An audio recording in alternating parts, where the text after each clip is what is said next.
there you are, Betty. Oh, hello, Mrs. Morton. What on earth are you doing in this dark room by yourself? Mrs. Morton, may I speak with you a moment? Of course, dear.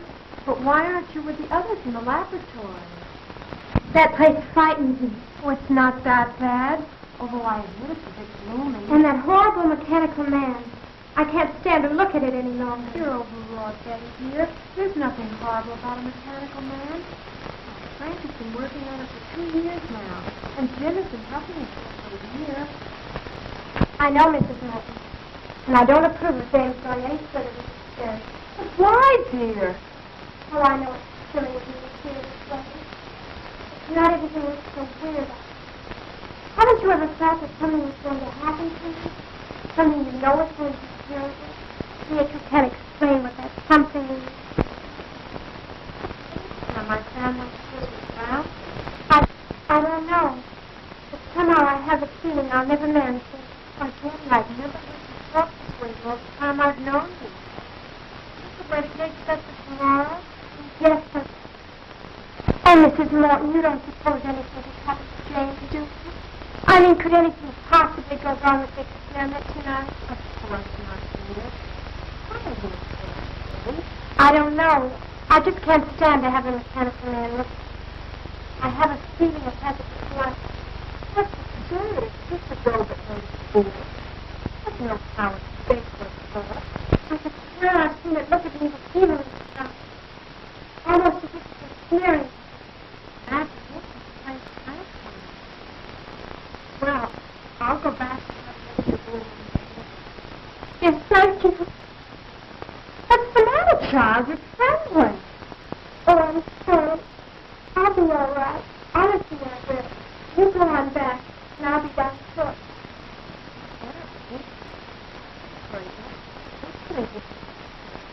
I'm sorry, Mrs. West. I'll be my brother. You go in. That's it. Lie down. Oh, Jimmy, what am I going to do? What am I going to do?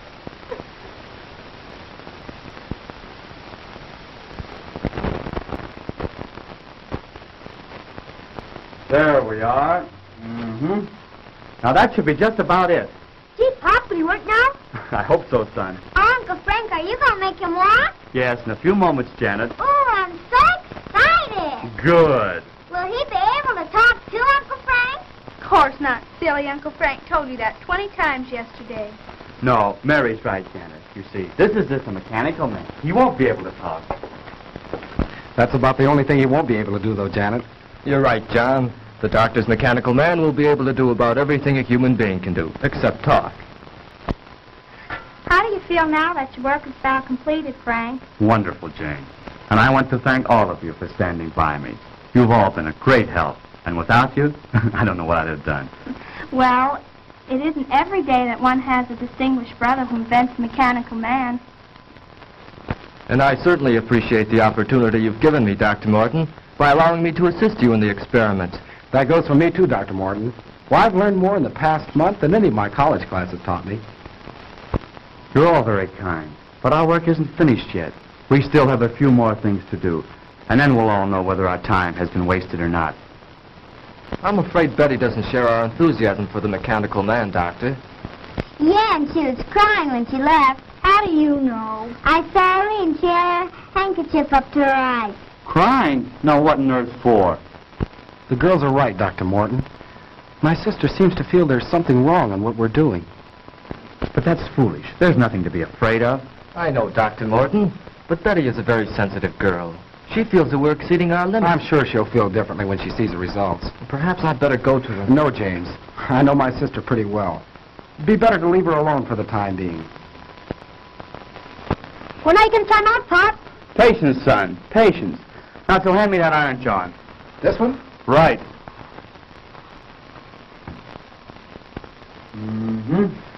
Won't be long now. When do you think you can try it out, Frank? Just as soon as Mrs. Morton returns. By the way, James, where's Betty? She went upstairs a few minutes ago, Dr. Morton. Said she had a headache. Gosh, she's going to miss all the excitement. Well, when we're ready, you can go get her, Barry. You bet I will, Pop. Oh, hi, Mom. Hello, Barry. Have you seen Betty, Mrs. Morton? Yes, I just left her. She said she'd be up in a minute. They were just telling us Betty disapproves of our experiment. Oh, I think the storm has her on edge. She was much calmer when I left. Is there anything I can do? No, James. It's just a case of nerves, I think. Anyhow, let's give her a few more minutes alone. Well, if you think we should. We're just about finished, Madge. Won't it be wonderful to see a mechanical man move around, Mary? I suppose you'll let him help you do the dishes. I think your uncle would like that better than I would, Janet. Sometimes think that's why you invented a mechanical man. Oh, now, Madge. Well, you do hate doing little odd jobs, Frank. Well, if Frank's experiment is successful here tonight, none of us will have to worry about any odd jobs again. I can't say that I'd mind having a mechanical man in my business. A mechanical man will be more than that. More than just a hired hand. Can't you see what this will mean to the world? He'll relieve men from dangerous jobs in all lines of hazardous work. There'll be no more deaths from cave-ins and mines. No losses from construction men falling to their deaths from skyscrapers. He'll take his place in these and many other positions where men lose their lives daily. Why, carefully directed, he'll be the greatest insurance to world peace that has yet been thought of. No. I haven't invented this man to be used as a handyman around the house. Of course, I didn't mean that. No, Madge. The mechanical man will be the answer to our future national security. I'll build thousands of them. Can you see an aggressive country attacking any country which has an army of steel men who can't be killed? But, Dr. Morton, I thought you were interested in this purely from the scientific point of view. And I am. But if I can give the world more, I'll not stop there. Now, Frank, don't get excited. Believe me, my friends, I am not unduly excited. But the prospect of what we are about to create here is tremendous. I can't help being carried away. Why don't you try them out, Pop? You're right, Barry. I won't let myself get carried away until we see if we really do have a mechanical man who can do all these things. You mean you're going to do it now? Yes, now. Could I help you, Uncle Frank? What could you do? Well, Uncle Frank said we were all going to help him. Didn't you, Uncle Frank? Well, yes, I did, Janet. But I'm afraid there's nothing you girls could do right now except give us your moral support. Is there anything I can do, sir? Yes, James. Would you connect that line for me? The one over there on the other side of the bench. Right. And, John, if you hold this left arm in place, we'll make that final adjustment we were about to make before Mrs. Morton come in. Higher. Certainly, sir. Can I help too, Pop? No, I'm afraid not, son.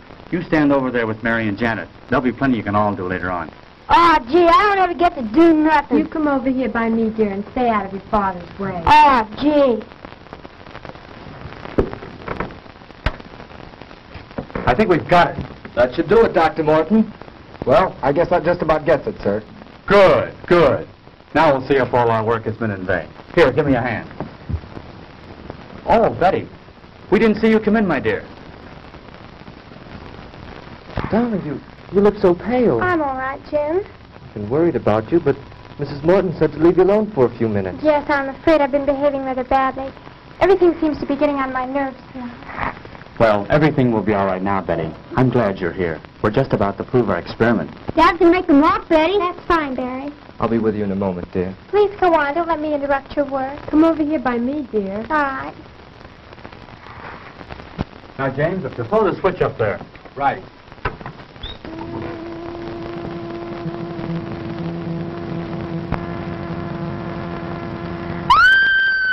Quick, James, the switch.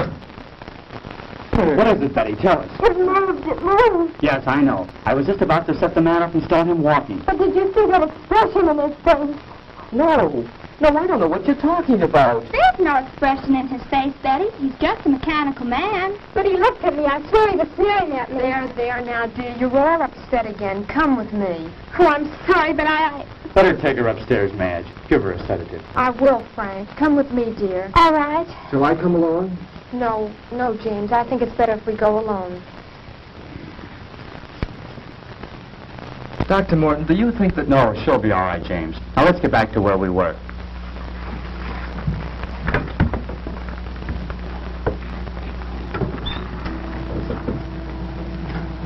Hey, Pop, he moved. I believe it's working, Dr. Morton. Oh, Frank, he does move. He does. Mary, let go of my arm. You're pinching me. Isn't it wonderful? He moved. He really moved.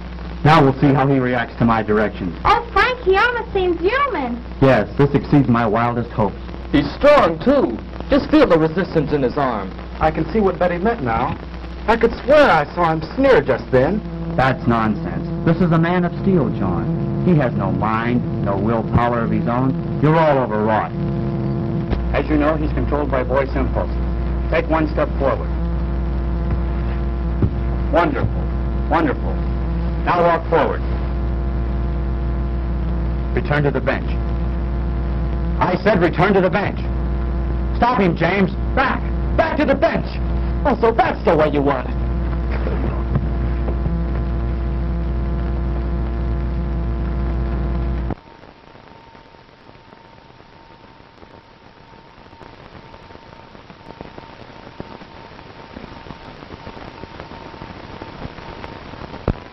How is he? Just seems to have had the wind knocked out of him. What was that? It sounded like Betty. You take care of James. I'll go see.